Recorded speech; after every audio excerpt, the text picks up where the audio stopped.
For years, we've all been sold this really simple idea. If you've got money problems, you just need more money, right? Well, today, we're going to tear that myth apart. I'm about to show you a hidden psychological law that explains why most people are literally programmed to lose wealth, and the one specific mental shift the truly rich use to hold on to it. I mean, think about it. It's a story you've heard 1,000 times, and it's kind of terrifying, isn't it? Somebody hits the jackpot, gets this massive, life-altering amount of money, and then poof, it's all gone. Sometimes they end up in a worse spot than before. So what is that? Is it just bad luck? A string of bad advice? The truth is, it's way more personal than that, and it's happening deep inside our own heads. And here it is, the big secret. Money doesn't fix you. It just amplifies what's already there. So if you have some flawed habits around money, or maybe a poor relationship with wealth, a sudden windfall isn't the cure. No, it's like throwing gasoline on a fire. It just speeds up the self-destruction if you're not psychologically ready for it. Okay, so let's get into the mechanics of why this all happens.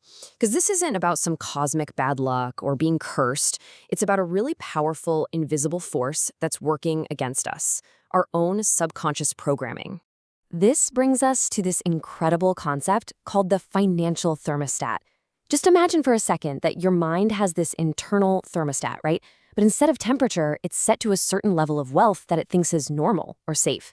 And that setting, it was programmed into you over years and years, probably starting when you were just a kid.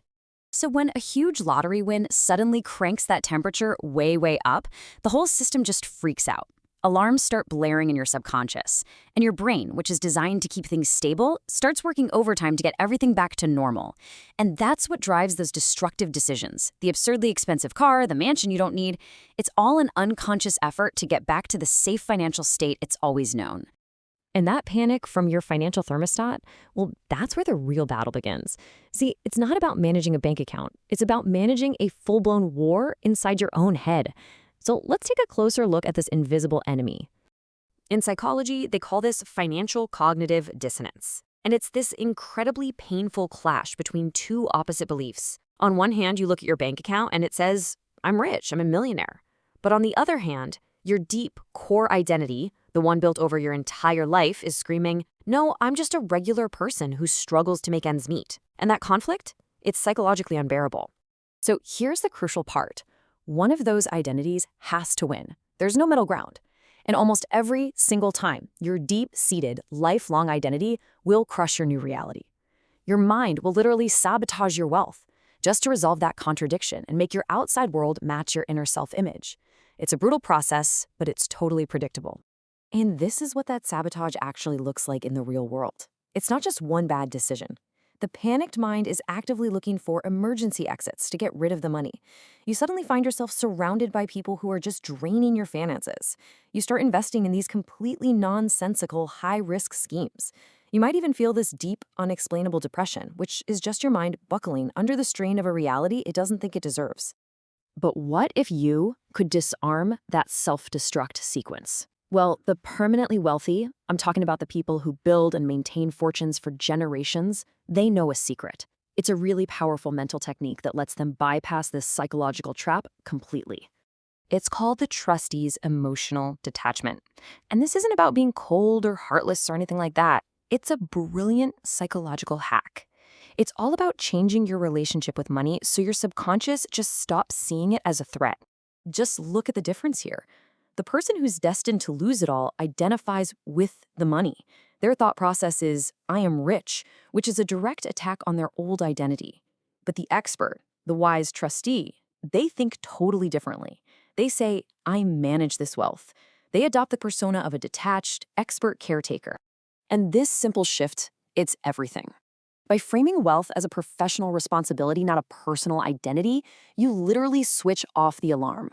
Your brain just sees it as a logical external task, kind of like being the CEO of a company, instead of some terrifying personal transformation. The emotional charge is gone. And when that's gone, so is the impulse to self-sabotage.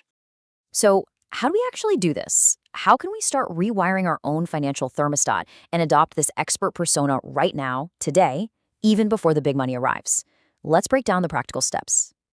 Okay, first, you want to aim for a state I like to call positive financial numbness. Now, I know that sounds weird. We're always told to be passionate about money, but the truly wealthy are often emotionally neutral about it.